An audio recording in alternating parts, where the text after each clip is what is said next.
मंगलमय मंगल करण वीतराग विज्ञान।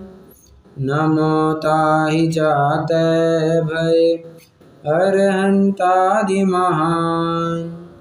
करि मंगल करियो महा ग्रंथ करण को काज। जातै मिलै समाज सब पावे निज पद राज। बहुविधि मिथ्या गहन करी मलिन भयो निज भाव। ताको होत अभाव सहज रूप दर्शाव।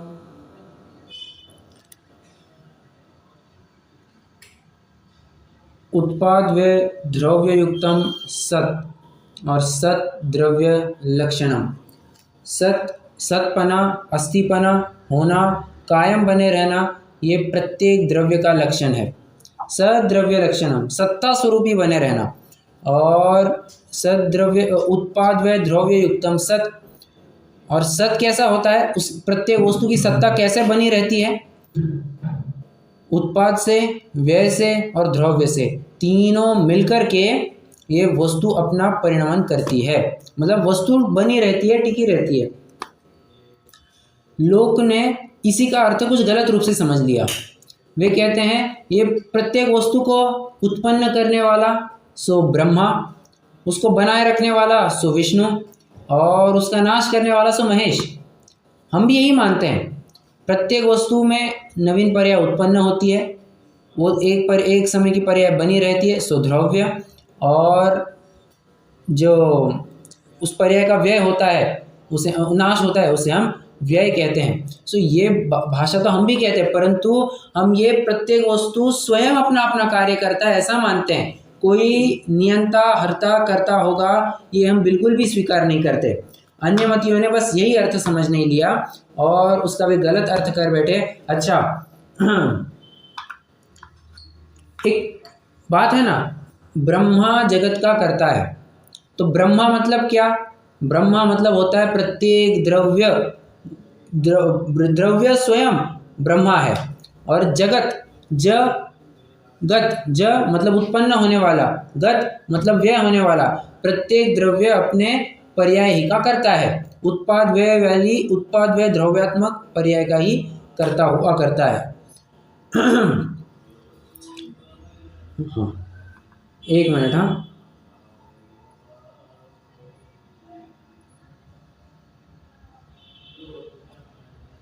आवाज आ रही है मेरी?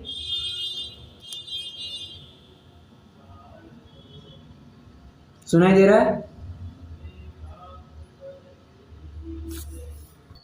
ओके, चलो।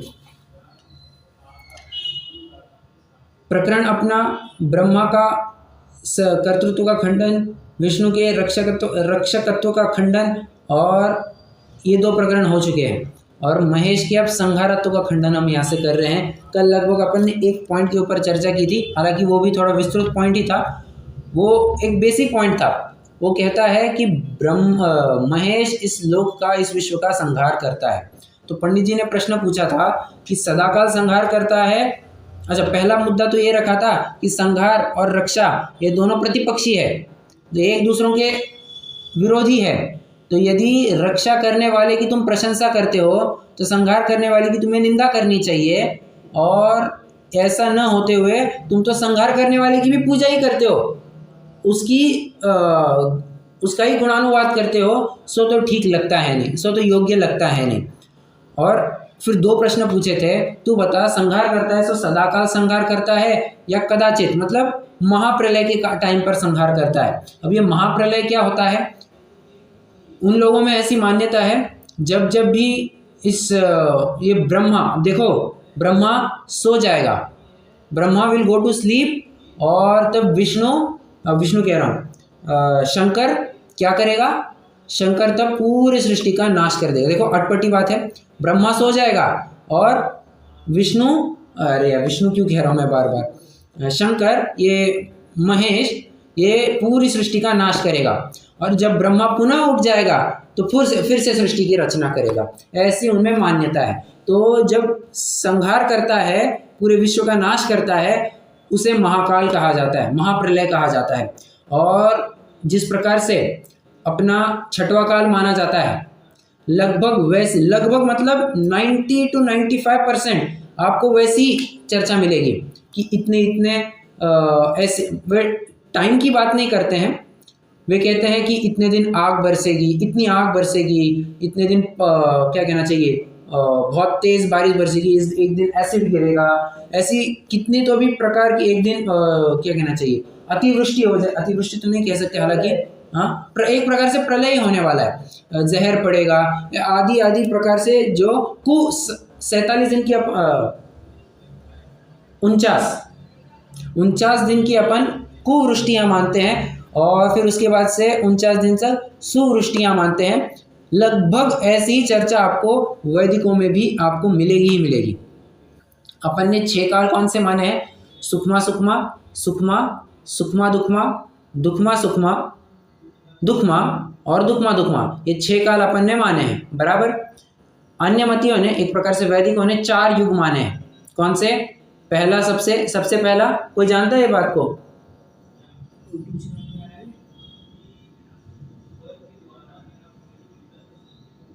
सबसे पहला सतयुग, दूसरा द्वापर युग, तीसरा त्रेता युग और चौथा कलयुग। इस प्रकार से वे 4 युग मानते हैं। और जब कहते हैं कि जब कलयुग का अंत होने आएगा तब ब्रह्मा सो जाएगा और ये महेश पूरी सृष्टि का संहार करेगा, ऐसी उनकी मान्यता है। तो मैंने इसलिए बताया क्योंकि महाप्रलय का जो पॉइंट है ना, वो क्लियर होने के लिए मैंने आपको थोड़ा सा इन्फॉर्मेशन दी। तो पंडित जी पूछते हैं, यदि वो सदाकाल संहार करता है तो आज्ञा देकर करता है तो किसे आज्ञा देता है? तो अगर किसी और को आज्ञा देता है तो तुम्हारे अद्वैत पने के ऊपर चौकड़ी लग जाती है। तुम अद्वैत कैसे कह सकते हो? 1, 2, यदि तुम कहते हो कि शक्तिहीनता है, शक्तिहीनता कैसे सिद्ध होती है?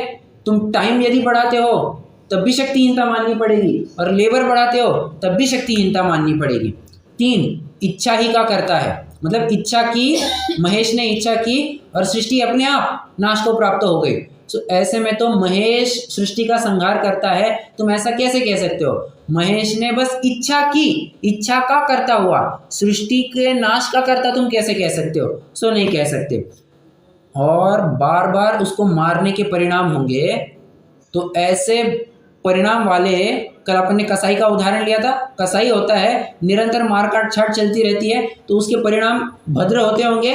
बिल्कुल भी भद्र नहीं होते होंगे, निरंतर उसे संक्लेश परिणाम ही हो। इसलिए आप कभी भी देखना, एक मांसाहारी जीव या निरंतर जिसका दिन रात जो मांस में ही बीतता है, और एक हम आप जैसे जो सात्विक भोजन आदि करते हैं, दोनों के परिणामों में आप अंतर समझना। दोनों जो निरंतर मारकाट छाट करते रहते हैं, उसके परिणाम भी वैसे ही क्रूर होते हैं। और निरंतर जो धर्म ध्यान में लगा रहता है, जो सात्विक भोजन करता है और सात्विक जीवन जीता है, तो उसके परिणाम आप देखना हमेशा आपको थोड़े से मंद ही मिलेंगे। मैं ये नहीं कह रहा हूँ कि हमेशा ही मिलेंगे, 99% प्रोबेबिलिटी है कि वैसे ही मिलेंगे आपको, ठीक है। क्यों? किसी परिणामों का कह तो नहीं सकते अपन, बराबर, बट निमित्त नैमित्तिक संबंध ऐसा है कि जो सात्विक भोजन आदि करते हैं उनके परिणाम मंद ही, उनकी कषाय मंद ही पाई जाती है, क्योंकि मंद कषाय हुए बिना ये सब कार्य नहीं कर सकता है, और तीव्र कषाय हुए बिना वो मांसाहार आदि जैसे हिंस्र परिणाम, हिंस्र कार्य नहीं कर सकता है। तो अगर इसको निरंतर पूरे विश्व को मारने के परिणाम हो रहे हैं, खत्म करने के परिणाम हो रहे हैं, तो तीव्र संक्लेश परिणाम होगा, और ऐसे तीव्र संक्लेश परिणाम से तो नरक आयु का पंथ कहाँ है, बराबर। बहु आरंभ परिग्रहत्वम नारकस्य आयुषः, तुम इतनी हिंसा मारकाट करोगे तो कैसे बात बनेगी। और इससे तो परम ब्रह्म की अशुद्धता सिद्ध हुई। और लास्ट पॉइंट कहते हैं, यदि तू कहता है कि परम ब्रह्म की भी इच्छा थी तो जाकर के ये कार्य संपन्न हुआ, तब तो हमें ये भी मानना पड़ेगा शंकर तो शक्तिहीन हुआ ही, परम ब्रह्म भी शक्तिहीन हुआ, क्योंकि किसी एक की नहीं चलती, दोनों जब काम करेंगे तब दोनों जब इच्छा करेंगे तब कार्य होगा। मतलब दोनों भी एक दूसरों के अधीन हो गए और पराधीनता में तुम उनको सुखी सर्वोपरि कैसे मान सकते हो, उनमें अशुद्धता आ ही जाती है। ये तो पहला पार्ट कवर हो गया। और दूसरा पार्ट क्या देखा था, यदि तू कहता है कि कदाचित संहार करता है, तो यदि बिना इच्छा के करता है तो परम ब्रह्म और ब्रह्म के साथ तो इसका विरोध हो गया, क्योंकि परम ब्रह्म और ब्रह्म ये उत्पन्न करना, बनाए रखना, लगभग ये बात करते हैं। और महेश यदि तू संहार की बात करेगा तो दोनों से 36 का आंकड़ा हो जाएगा, तो बात बनती है नहीं। ठीक है, ये अपना 29 नंबर का पॉइंट था, बराबर।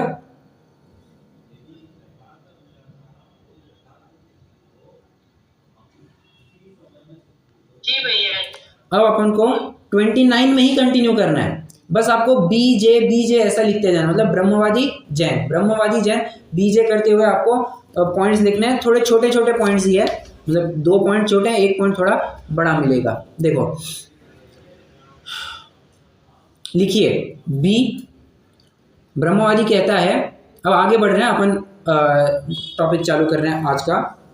ब्रह्मवादी कहता है नहीं, ये महेश ने तो बस खेल मात्र कुतूहल किया।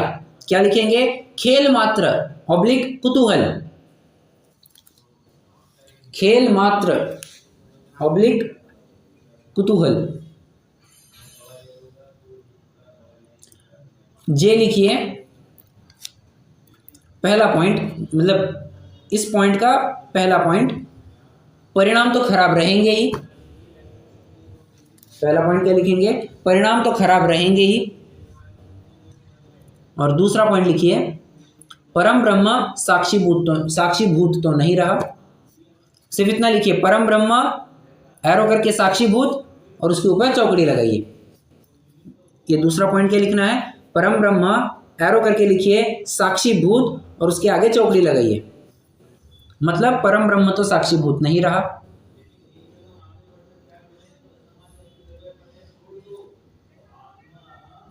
अब देखो क्या कहना चाहते हैं ब्रह्मवादी, क्या तर्क रख रहा है। वो कहता है नहीं साहब, महेश ने ये सृष्टि का जो खात्मा किया है वो तो बस खेल मात्र था, वो तो मजाक में कर रहा था, कुतूहल में करता था।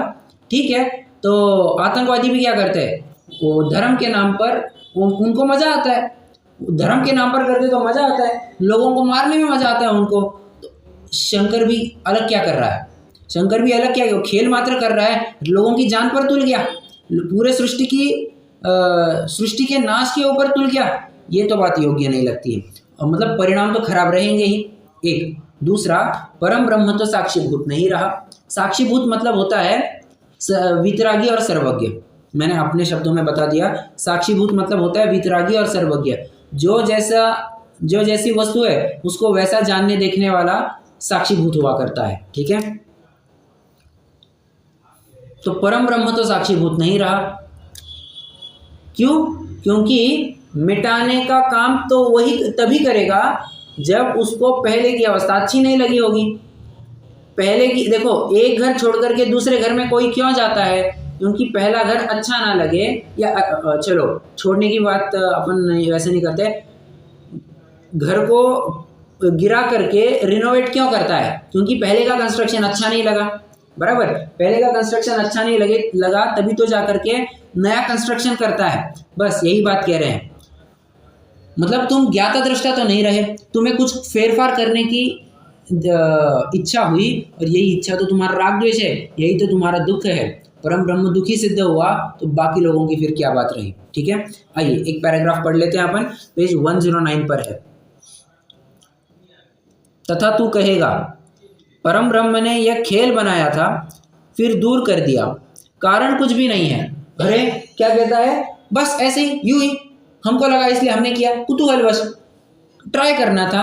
अच्छा, ट्राई करना था, तो खेल बनाने वाले को भी खेल इष्ट लगता है तब बनाता है, अनिष्ट लगता है तब दूर करता है। यदि उसे यह लोक इष्ट अनिष्ट लगता है तो उसे लोक से राग द्वेष तो हुआ। ब्रह्म का स्वरूप साक्षीभूत किस लिए कहते हो? साक्षीभूत तो उसका नाम है जो स्वयमेव जैसे हो उसी प्रकार देखता जानता रहे, मतलब वितरागी और सर्वज्ञ, वितरागी होकर सर्वज्ञ बना रहे और सर्वज्ञ होकर वितरागी बना रहे, इसी को तो साक्षीभूत कहते हैं। यदि इष्ट अनिष्ट मानकर उत्पन्न करे नष्ट करे उसे साक्षीभूत कैसे कहे? तो इष्ट अनिष्ट मान्यता की मतलब तुम्हारा राग द्वेष हो गया, और साक्षीभूत फिर कैसे कहे? क्योंकि साक्षीभूत रहना और कर्ता हर्ता होना यह दोनों परस्पर विरोधी है, एक को दोनों संभव नहीं है। मतलब ये तो ऐसी बात हो गई कि जिस प्रकार अंधेरा होता है तब उजाला नहीं, उजाला होता है तब अंधेरा नहीं, ऐसी बात कह रहे हैं। जब जीव साक्षीभूत होता है तब कर्ता हर्ता के विकल्प नहीं रहते हैं, और जब किसी के करने धरने के विकल्प रहते हैं तब साक्षीभूत बना रहता नहीं है। इसको क्या कहते हैं? सहान अवस्था। सहान अवस्था, इतना ही आप वर्ड भी यूज कर सकते हैं। साक्षीभूत पने में और कर्ता हर्ता पने में सहान अवस्था पाया जाता है। सहान अवस्था मतलब सह अन अवस्था, साथ साथ नहीं पाया जाना। ठीक है,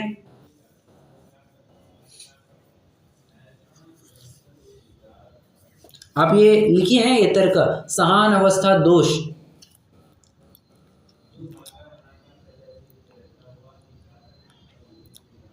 थोड़ा सा डिटेल में लिखना चाहे तो ये लिख भी सकते हैं, नहीं लिखना चाहे तो आपकी मर्जी, बट लिखेंगे तो बेहतर रहेगा।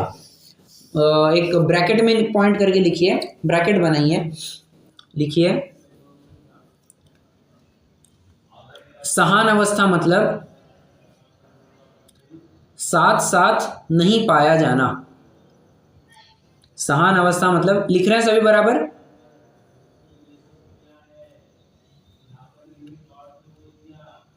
जी भैया। ओके, चलो गुड।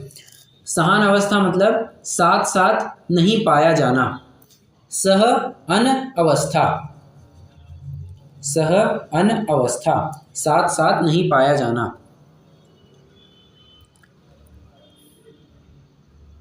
यदि, मतलब फुल स्टॉप करके सेंटेंस लिखिए, यदि परम ब्रह्म को, यदि परम ब्रह्म को सृष्टि का कर्ता हर्ता भी माने, सृष्टि का, विश्व का, कुछ भी लिखिए, विश्व का कर्ता हर्ता भी माने और साक्षीभूत भी माने, कर्ता हर्ता भी माने और साक्षीभूत भी माने, तो ऐसी स्थिति में, ऐसी स्थिति में सहान अवस्था दोष आता है।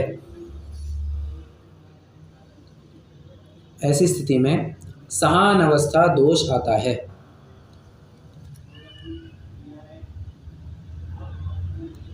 क्योंकि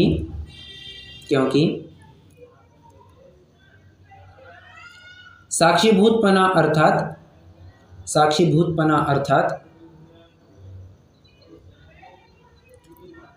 वितरागी और सर्वज्ञता, वितरागता और सर्वज्ञता, वितरागता और सर्वज्ञता, और कर्ता हर्ता के विकल्प मतलब ही राग द्वेष। कर्ता हर्ता के विकल्प अर्थात ही राग द्वेष। फुल स्टॉप करके कंप्लीट कीजिए। ठीक है, तो ये एक अपना पॉइंट हो गया। अब आगे के पॉइंट की तरफ अपन बढ़ते हैं। अब पॉइंट नंबर 29 ही चल रहे हैं। बी लिखिए, बी। आपको याद आ रहा होगा, वैसे मैं वैसे थोड़ी सी कनेक्टिंग पॉइंट बता रहा हूँ। एक, जब सर्वव्यापी अद्वैत ब्रह्म का एक प्रकरण देखा था अपन ने, सर्वकर्तृत्व का खंडन, सृष्टिकर्तावाद का खंडन, ये प्रकरण जब चालू किया था, वहां पर उसने एक तर्क दिया था, क्या? एको हम बहुश्याम, मैं एक हूं और बहुत होऊंगा, ये तर्क उसने वहां पर दिया था। अब यहां पर वो क्या तर्क देता है? अब लिखिए, ब्रह्मवादी बी, बहुत एरो करके लिखिए एक, या फिर बहुत से एक। क्या कहना चाहते हैं ब्रह्मवादी? आप कहते हैं नहीं नहीं, वो तो बहुत रूप हुआ था, अब एक रूप होना चाहता है, इसलिए उसने सृष्टि का घात किया।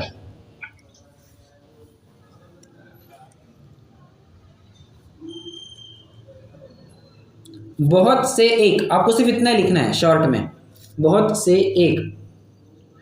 अब देखो पंडित जी क्या उत्तर देते हैं। पंडित जी कहते हैं पुरानी अवस्था तभी बदलने का विकल्प आता है जब पुरानी अवस्था दुखरूप हो या कम सुखरूप हो। क्या कहा? पुरानी अवस्था कौन बदलना चाहेगा? जो दुखी हो। देखो करोड़पति कौन बनना चाहेगा? एक प्रकार से जो गरीब है वो करोड़पति बनना चाहेगा।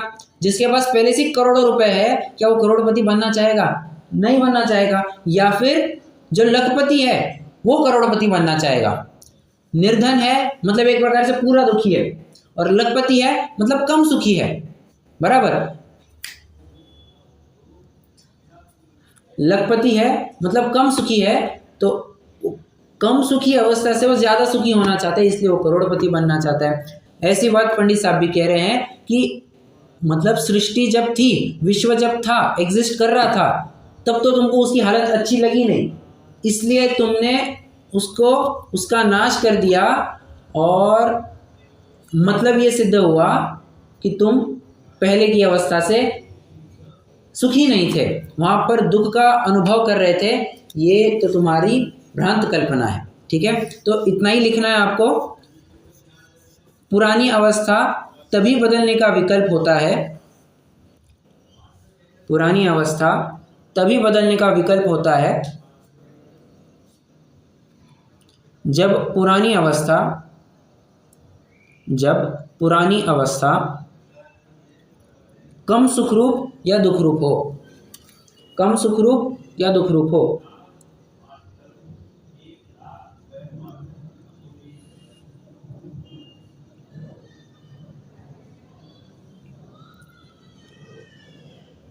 ठीक है, हो गया। अब बात आ रही है, अब महाप्रलय की थोड़ी सी बात आने वाली है। अब महाप्रलय की थोड़ी सी बात आने वाली है। ब्रह्मवादी कहता है आप एक काम कीजिए, पहले तो थोड़ा सा सुन लीजिए। नहीं चलो पहले अपन लिख ही लेते हैं, तो अपन समझने में अपन को आसानी रहेगी। ब्रह्मवादी का पॉइंट लिखिए। महाप्रलय के बाद इस नंबर में लिखना है? नहीं, इसी नंबर में कंटिन्यू। अच्छा नहीं, अब अभी नया पॉइंट बनाइए। राइट, अभी नया पॉइंट बनाइए, पॉइंट नंबर 30 बनाइए। अभी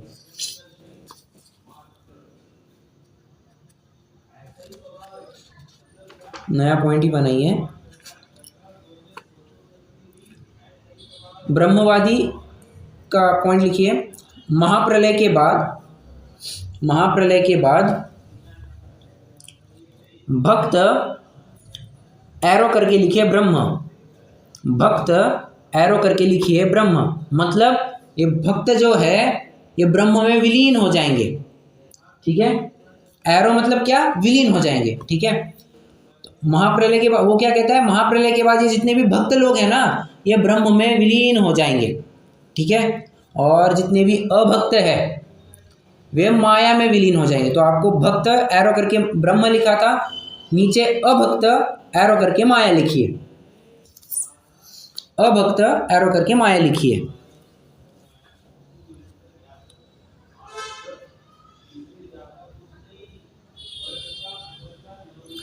अब पंडित जी का उत्तर देखिए। पंडित जी क्या कहते हैं उत्तर?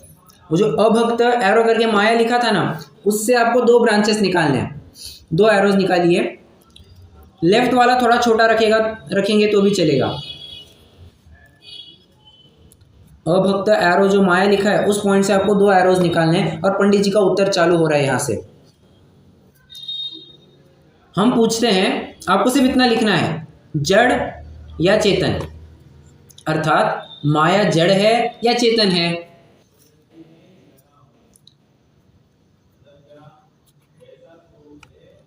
नहीं तो ऐसा लिखिए। क्या क्या? दो ब्रांच निकाले ना, एक जड़ एक चेतन। बराबर, एक तरफ जड़ एक तरफ चेतन।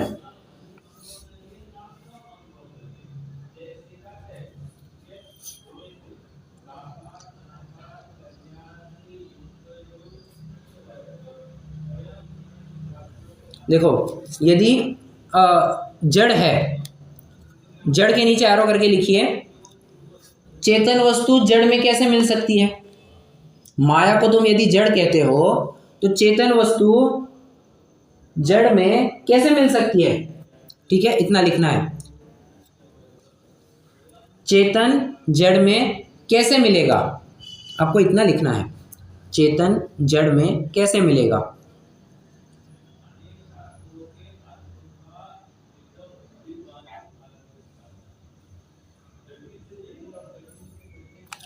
अब चेतन है, यदि तुम कहते हो कि चेतन है तो चेतन वाला पॉइंट लिखिए, चेतन के नीचे एरो करके लिखिए,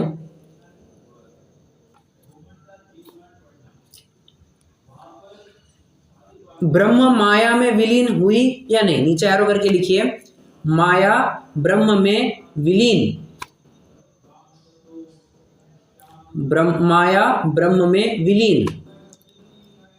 अब इसके आपको फिर दो एरो निकालने हैं, हुई या नहीं हुई, मतलब माया ब्रह्म में विलीन हुई या नहीं हुई, ये आपको दो पॉइंट्स निकालना है, दो एरो बनाने हैं। अब हुई वाला जो पॉइंट है उसके नीचे एरो करके लिखिए,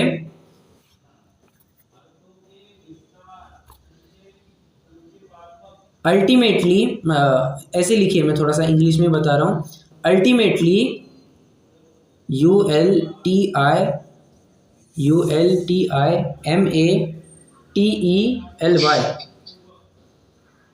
अल्टीमेटली भक्त और अभक्त ब्रह्म में विलीन होंगे,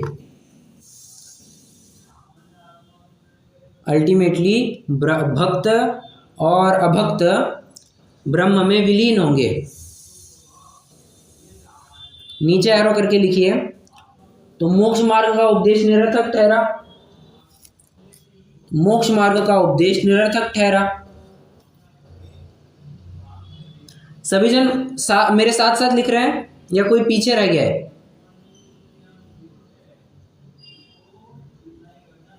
मोक्ष मार्ग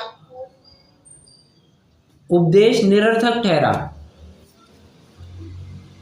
मोक्ष मार्ग का उपदेश निरर्थक ठहरा।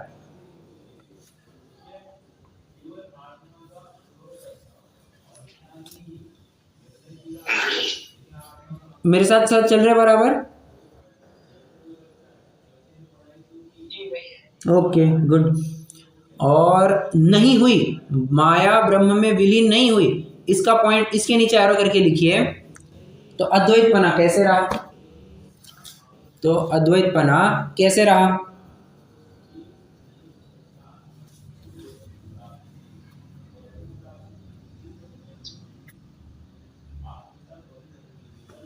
ठीक है, आइए अब पहले अपन इस पॉइंट की चर्चा कर लेते हैं। वो क्या कहता है? महाप्रलय होगा। ध्यान रखना, यहाँ पर सबसे पहले जीवों की बात कर रहे हैं, अजीवों की बात बाद में करने वाले हैं। ठीक है, सृष्टि में, इस पूरे विश्व में जीव भी है और अजीव भी है, बराबर। तो जीवों का क्या होगा?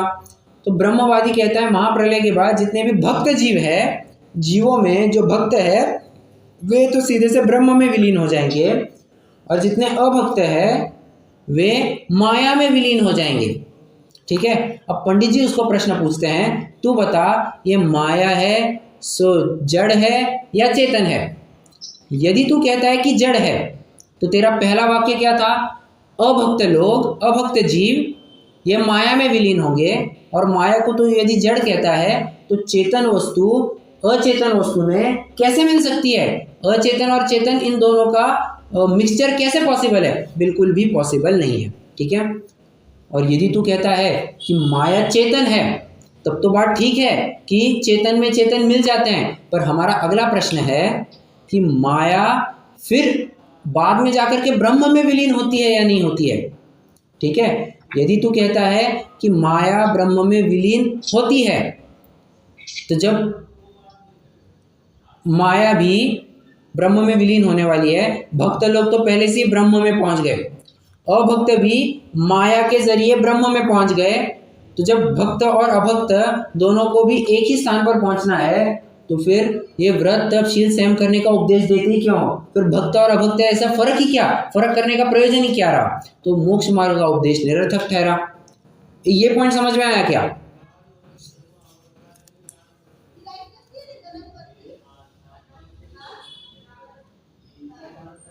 जी भैया जी। मतलब ये तो ऐसी बात हो गई कि जैसे हमें यहाँ से दिल्ली जाना है, ठीक है, तो उदाहरण है, उदाहरण आप कैसे लूँ, ठीक है, जितने भी लोग 40 साल की उम्र के नीचे हैं वे सीधे से दिल्ली में जाएंगे, दिल्ली की ट्रेन पकड़ लेंगे, ठीक है, और जितने भी 40 के ऊपर के लोग हैं वे सूरत को जाएंगे, ठीक है, पर बाद में सूरत से वो ट्रेन फिर दिल्ली ही पहुंचती है। अरे जब कुछ मतलब ही नहीं बनता, जब दो अंत तो गत्वा सबको दिल्ली ही पहुंचना है, तो फिर फर्क क्या पड़ता है? तुम सूरत की ट्रेन से जाओ और सूरत से दिल्ली जाओ या फिर सीधे से दिल्ली पहुंचो, फर्क क्या पड़ता है? फर्क कुछ भी नहीं पड़ता। तो इसमें मोक्ष मार्ग का उपदेश तो निरर्थक ठहरा। तुम व्रत तप शील संयम करो ऐसा कहते क्यों हो? बराबर। और यदि तुम कहते हो कि माया ब्रह्म में विलीन नहीं हुई, तो सीधी सी बात है, जब विलीन तब नहीं होती है जब दो वस्तुएं भिन्न भिन्न होती है, और दो भिन्न भिन्न वस्तुएं यदि तुम मानते हो तो अद्वैतपना तुम्हारा कैसे रहा? क्योंकि तुम्हारा मूल सिद्धांत ही है सर्वव्यापी अद्वैत ब्रह्म, तो अद्वैतपना तो नहीं रहा, इसलिए अद्वैतपने के ऊपर भी चौकड़ी लग जाती है। इसलिए ये जीव आदि ब्रह्म में विलीन होंगे, माया में विलीन होंगे, वो बात संभव नहीं है। ठीक है, हो गया ये पॉइंट।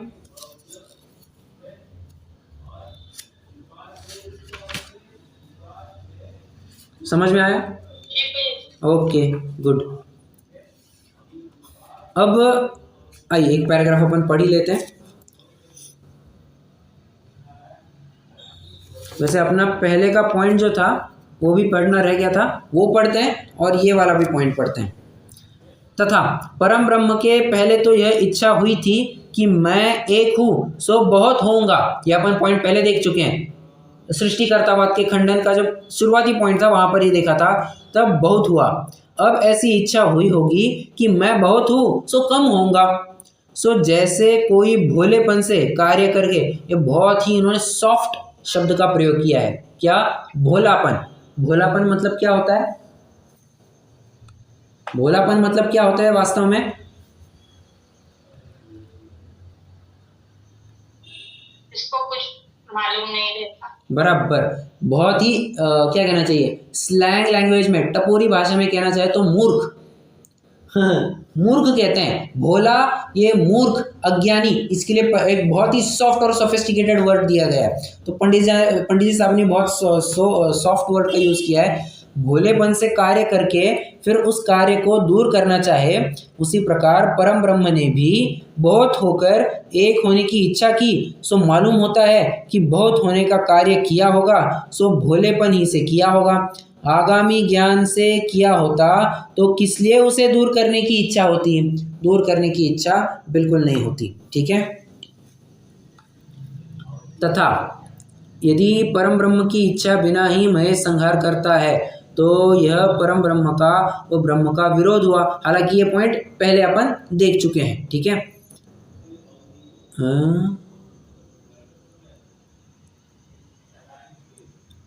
एक पॉइंट और है, हालांकि ये भी ऊपर ही का पॉइंट है, यहाँ पर उन्होंने नीचे डाला हुआ है, अपन ने ऊपर ही कवर कर लिया था। ठीक है। फिर पूछते हैं, यह महेश लोक का संहार कैसे करता है? अपने अंगों ही से संहार करता है कि इच्छा होने पर स्वयं ही संहार होता है? यदि अपने अंगों से संहार करता है तो सबका एक साथ संहार कैसे करता है? तथा इसकी इच्छा होने से स्वयं संहार होता है, तब इच्छा तो परम ब्रह्म ने की थी, इसने संहार क्यों किया? ठीक है। ये पॉइंट लगभग अपन वैसे पहले देख चुके हैं। यार एक मिनट, हाँ बराबर, ये पॉइंट अपना पहले हो चुका है। तो एक तरह से आप कहेंगे कि ये रिपीटिशन हो रहा है, क्योंकि आपको साफ साफ दिखेगा कि ये पॉइंट रिपीट हो चुका है। ठीक है। देखो अब जो अभी अपने लेटेस्ट पॉइंट डिस्कस किया ना, उसका मुद्दा आ रहा है। फिर हम पूछते हैं कि संहार होने पर सर्वलोक में जो जीव अजीव थे वे कहाँ गए?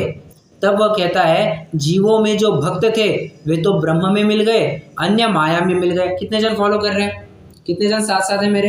ये टॉपिक थोड़ा सा हो सकता है टेक्निकल हो बट इंटरेस्टिंग है, राइट, गुड। अब इससे पूछते हैं कि माया ब्रह्म से अलग रहती है कि बाद में एक हो जाती है? यदि अलग रहती है तो ब्रह्मवत माया भी नित्य हुई, तब अद्वैत ब्रह्म नहीं रहा, बराबर। और माया ब्रह्म में एक हो जाती है तो जो जीव माया में मिले थे वे भी माया के साथ ब्रह्म में मिल गए। ये तो महाप्रलय होने पर सर्व का परम ब्रह्म में मिलना ठहरा ही, तब मोक्ष का उपाय किस लिए करे? समझ में आया? तो मोक्ष मार्ग का उपदेश देते ही क्यों हो? तथा जो जीव माया में मिले, ये अगला पॉइंट है, ये अगला पॉइंट हो जाएगा, बस ये अपना पढ़ करके हो गया। अब देखो पॉइंट नंबर कौन सा लेंगे? 31, बराबर। 31 पॉइंट चल है ना अभी, अब 31 अरे नहीं 31 होना चाहिए। अभी तो 31 अभी 30 हुआ। हाँ 30 हुआ, बराबर 30 हुआ, अब 31 चलेगा, चालू करना है अभी। हाँ जी, ठीक है, चलो। अब देखो, अब उसका प्रश्न है, पंडित जी पूछते हैं प्रलय के बाद जब पुनर्रचना होगी।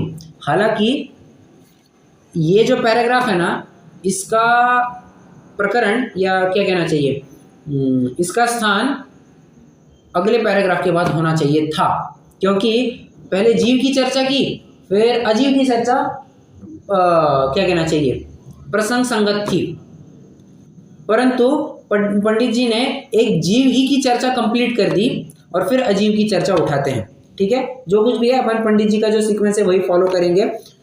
तो पॉइंट ये है, पंडित जी पूछते हैं कि प्रलय के बाद जब पुनर्रचना होगी तब वे ही के जीव फिर से उतर आएंगे या वे के वे नहीं रहेंगे?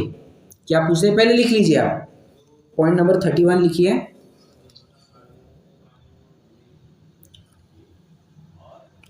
लिखिए ब्रह्मवादी, प्रलय के बाद पुनः रचना होगी, प्रलय के बाद विश्व की पुनर्रचना होगी, सृष्टि की पुनर्रचना होगी।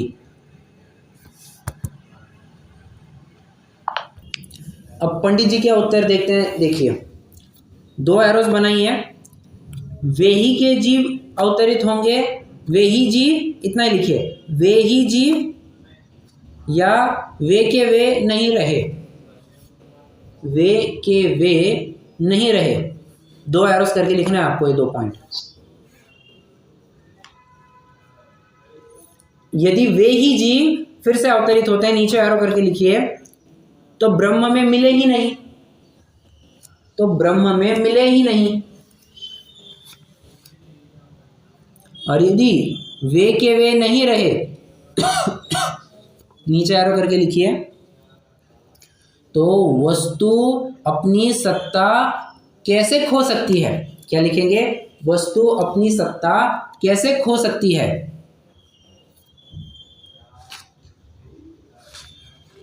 वस्तु अपनी सत्ता कैसे खो सकती है? सिंपल से पॉइंट है। क्या कहते हैं? और ब्रह्मवादी कहते हैं नहीं नहीं नहीं, ये सृष्टि का खात्मा होने के बाद उसकी पुनर्रचना की जाएगी, फिर से बनाया जाएगा। ठीक है, तो पंडित जी पूछते हैं ठीक है, for time being let's accept कि पुनर्रचना होगी फॉर टाइम बिंग।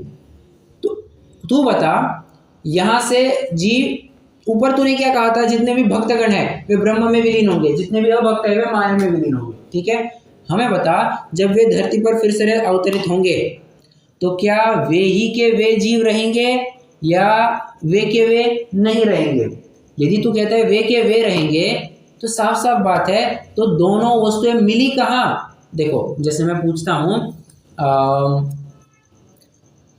एक कोई फंक्शन ऑर्गेनाइज किया है, उसमें एक एक्टिविटी चल रही है जहाँ पर जितने भी पार्टिसिपेंट्स हैं सबको बोला गया कि आपको अपना अपना मोबाइल फ़ोन इस बोरे में डालना है।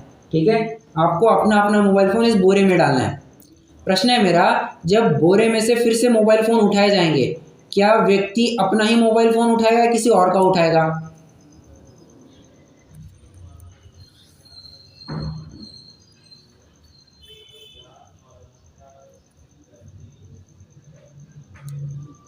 नहीं उठाए। बराबर। और अपना क्यों उठा पा रहा है? क्योंकि इतने सारे मिक्स करने के बाद भी वे एक रूप नहीं हुए, मिले नहीं, ये इसका प्रमाण है। और अलग अलग रहना ये न मिलने का प्रमाण है।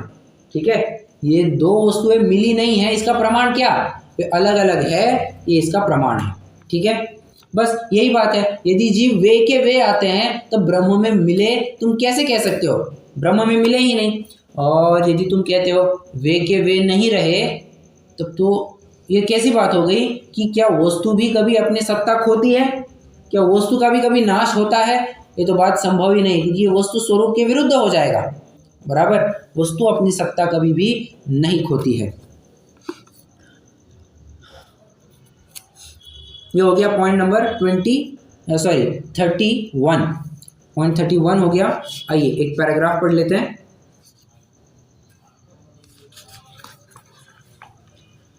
तथा जो जीव माया में मिले वे पुनः लोक रचना होने पर वे ही जीव लोक में आएंगे कि वे ब्रह्म में मिल गए थे इसलिए नए उत्पन्न होंगे?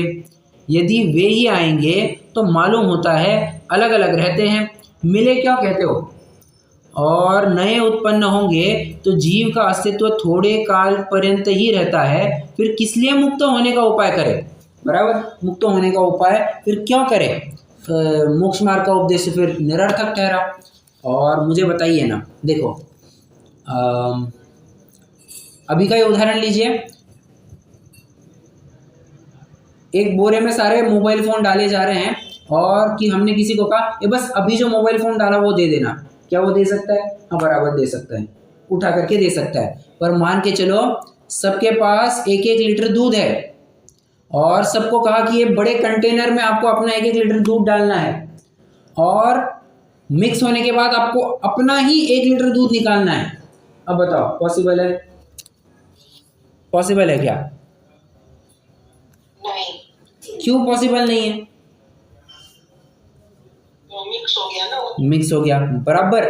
बस यही बात यहाँ पर कही जा रही है। अगर वे मिक्स हो गए तब तो फिर सब कहना नहीं चाहता, बट गुड़ गोबर सब एक हो गया, तब तो फिर क्या रहा? वस्तु भी क्या अभी अपनी सत्ता खोती है क्या? और कोई क्या कहना चाहिए, चलो हालांकि वो पॉइंट यहाँ पर बैठेगा नहीं, बट मैं समझता हूँ कि आपको समझ में आ गया होगा। ये उदाहरण अच्छा था, दूध वाला जो उदाहरण था ना, ये अच्छा था कि इससे फटाफट समझ में आता है। ये पॉइंट नंबर 31 हो गया। पॉइंट नंबर 32 की तरफ आइए। और पॉइंट नंबर 30 में क्या था? माया में कौन विलीन होता है? अभक्त जीव। अभक्त जीव ये माया में विलीन होते हैं। अब जितने भी जड़ वस्तुएं हैं वे कहाँ पर विलीन होंगी? तो कहते हैं कि माया में विलीन होंगी। तो आपको पॉइंट नंबर 32 लिखना है। बी, ब्रह्मवादी का कथन, अचेतन ऑब्लिक मूर्तिक, अचेतन ऑब्लिक मूर्तिक, एरो करके लिखिए। हाँ, ब्रह्मवादी का कथन, ब्रह्मवादी का कथन। शुरू से दोबारा से बोल दीजिए थोड़ा। हाँ, ब्रह्मवादी का ये कहना है कि अचेतन ऑब्लिक मूर्तिक, हालांकि अचेतन ही ठीक रहेगा, अचेतन इतना ही लिखिए, अचेतन एरो करके लिखिए माया, एरो करके लिखिए माया। मतलब क्या? इसका अर्थ क्या हुआ? इस सांकेतिक भाषा का अर्थ क्या हुआ?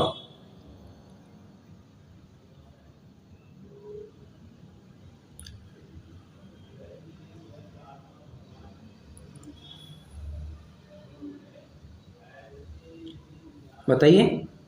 अचेतन का मतलब माया नहीं, अचेतन माया में विलीन होंगे। आप चाहे तो एरो के ऊपर लिख सकते हैं विलीन, अचेतन विलीन हो जाते हैं माया में, ऐसा उनका कहना है। अब इसके आपको फिर से 2 ब्रांचेस निकालना है। अब पंडित जी का उत्तर देखिए, पंडित जी का उत्तर चालू होता है, 2 ब्रांचेस निकालिए। हम पूछते हैं, फिर पूछते हैं माया जड़ है या चेतन है? माया जड़ है या चेतन है? हम फिर से वही पूछते हैं। यदि तू कहेगा कि जड़ है, जड़ की तरफ, जड़ नीचे करके एरो करके लिखिए,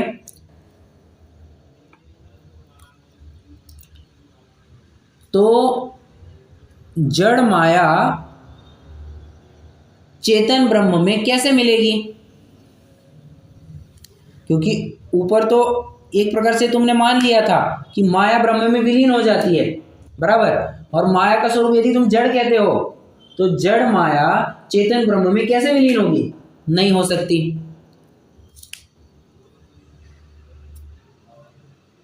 और यदि तुम कहते हो कि चेतन है, माया चेतन है, तब एक अचेतन वस्तु किसी चेतन में कैसे मिल सकती है? अचेतन वस्तु किसी चेतन में कैसे मिल सकती है? अतः ये भी तुम्हारा कहना बिल्कुल ठीक नहीं है।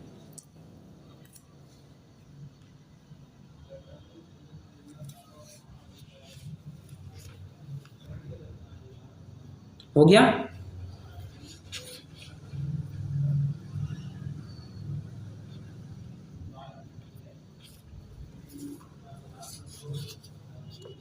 हो गया?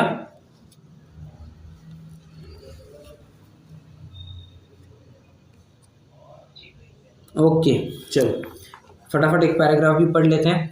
तथा वह कहता है, पेज 110, तथा वह कहता है पृथ्वी आदि हैं, वे माया में मिलते हैं, सो माया अमूर्तिक सचेतन है या मूर्तिक अचेतन है। यदि अमूर्तिक सचेतन है तो अमूर्तिक में मूर्तिक अचेतन कैसे मिलेगा? और मूर्तिक अचेतन है तो यह ब्रह्म में मिलता है या नहीं? यदि मिलता है तो इनके मिलने से ब्रह्म भी मूर्तिक अचेतन से मिश्रित हुआ, और नहीं मिलता तो अद्वैत नहीं रहा।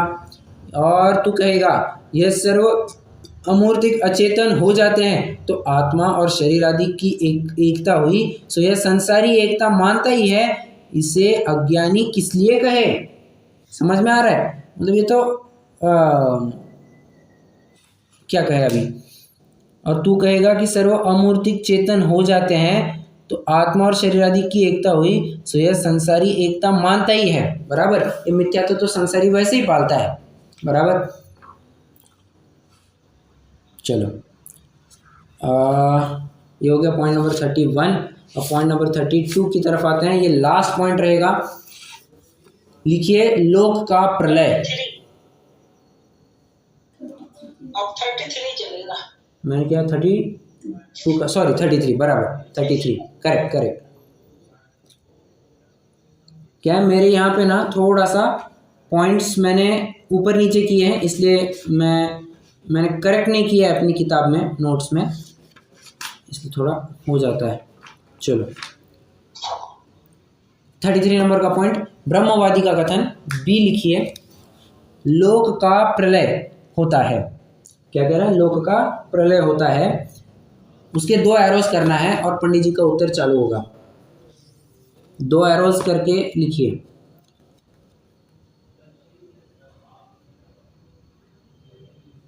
महेश का प्रलय होगा, और दूसरी तरफ लिखिए, महेश का प्रलय नहीं होगा। क्या कहा? महेश का प्रलय होगा, महेश का प्रलय नहीं होगा। अब जो महेश का प्रलय है उसके 2 एरोस कीजिए।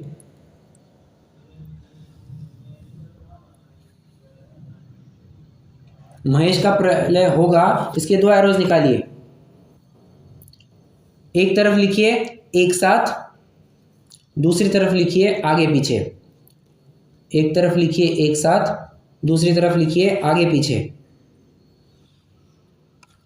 एक साथ के नीचे एरो करके लिखिए, एक साथ के नीचे एरो करके लिखिए।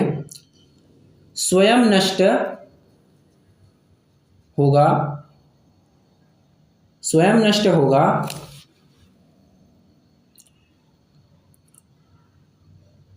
तो औरों को नष्ट कैसे करे? तो औरों को नष्ट कैसे करे?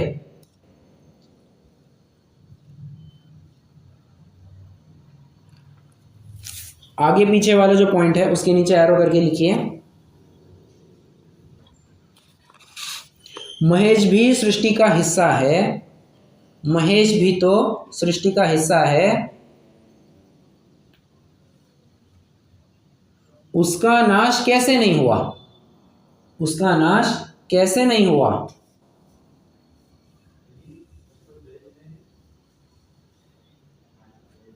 ओके, चलो अब इसका थोड़ा अपन अर्थ करते हैं।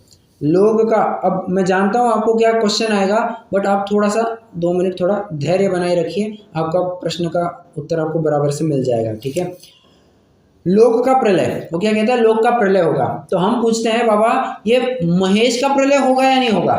तुम कहते हो लोक का प्रलय होगा, तो महेश का प्रलय होगा या नहीं होगा। यदि तू कहता है कि महेश का भी प्रलय होगा, तो हम पूछते हैं एक साथ प्रलय होगा या आगे पीछे प्रलय होगा। तो यदि कहता है कि एक साथ प्रलय होगा, महेश का भी प्रलय हो जाएगा और एक साथ होगा, तो ये तो कैसे बात हुई, दूसरे को मारने के लिए, सॉरी दूसरे को भी मारना है और स्वयं भी मरना है, तो सबसे पहले तो दूसरों को मारना पड़ेगा और फिर तू मर पाएगा। स्वयं मार करके दूसरों को कैसे मार पाएंगे, बराबर। तो ये बात कह रहे हैं, यदि महेश एक साथ मारता है, स्वयं का भी एक साथ ही प्रलय होता है, ये बात बिल्कुल युक्त नहीं लगती, क्योंकि संहार करने वाला बाद में मरेगा, संहार का जो फल भोगते हैं वे पहले मरेंगे, ऐसा रूल है। और यदि तो कहता है कि आगे पीछे प्रलय होता है, तो आगे पीछे प्रलय होता है, तो हमें बता ये महेश इस सृष्टि का हिस्सा है या नहीं है। यदि है तो उसका नाश कैसे नहीं हुआ, उसका भी तो नाश कहना चाहिए ना। तुम आगे पीछे कहते हो, मतलब क्या कहना चाहते हो, टाइमिंग डिफरेंस से ये तो बात बिल्कुल संभव नहीं होती है। ठीक है, आइए एक पैराग्राफ पढ़ लेते हैं, फिर पूछते हैं लोक का प्रलय होने पर महेश का प्रलय होता है या नहीं होता। यदि होता है तो एक साथ होता है या आगे पीछे होता है। यदि एक साथ होता है तो आप नष्ट होता हुआ लोक को नष्ट कैसे करेगा, और आगे पीछे होता है तो महेश लोक को नष्ट करके आप कहाँ रहा, आप भी तो सृष्टि ही में था, मतलब दूसरों का तो नाश कर दिया तुम कहाँ थे, कह ही नहीं सकता वो। इस प्रकार महेश को सृष्टि का संहार करता मानते हैं, सो असंभव है। अब आपको क्या डाउट आया है मैं बताता हूँ। ये महेश का प्रलय नहीं होता, ये पॉइंट तो कवर ही नहीं किया अपन ने। उसके नीचे एरो करके लिखिए अद्वैतपना सिद्ध नहीं होता, अद्वैतपना सिद्ध नहीं होता। कैसे, अरे अलग होगा तभी तो अद्वैतपना, अद्वैत होगा तभी तो आगे पीछे कर पाएगा, या तभी तो उसका प्रलय नहीं होगा। यदि एक ही होगा, विश्व से एक रूप ही होगा, तो विश्व के नाश के साथ साथ उसका विनाश हो ही जाएगा। जिस प्रकार वो मिट्टी घड़े रूप है, घड़े का नाश होने पर मिट्टी का विनाश हो ही जाता है, उदाहरण मात्र है। बस उसी प्रकार यदि महेश विश्व रूप है, तो विश्व के नाश के साथ साथ उसका भी नाश होगा।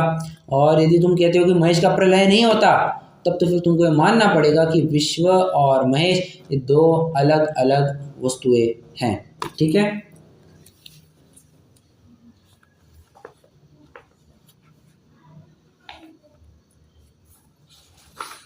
इस प्रकार से वह अन्य अनेक प्रकार से ब्रह्मा विष्णु महेश को सृष्टि का उत्पन्न करने वाला, रक्षा करने वाला, संहार करने वाला मानना नहीं बनता, इसलिए लोक को अनादि निधन मानना। अब ऐसा कह करके उन्होंने अगले प्रकरण का बीज डाल करके रख दिया है।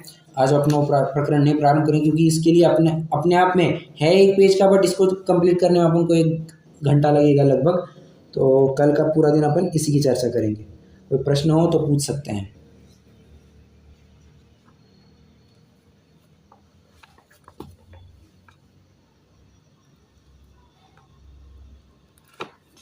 नहीं, चलो जिनवाणी स्तुति करते हैं।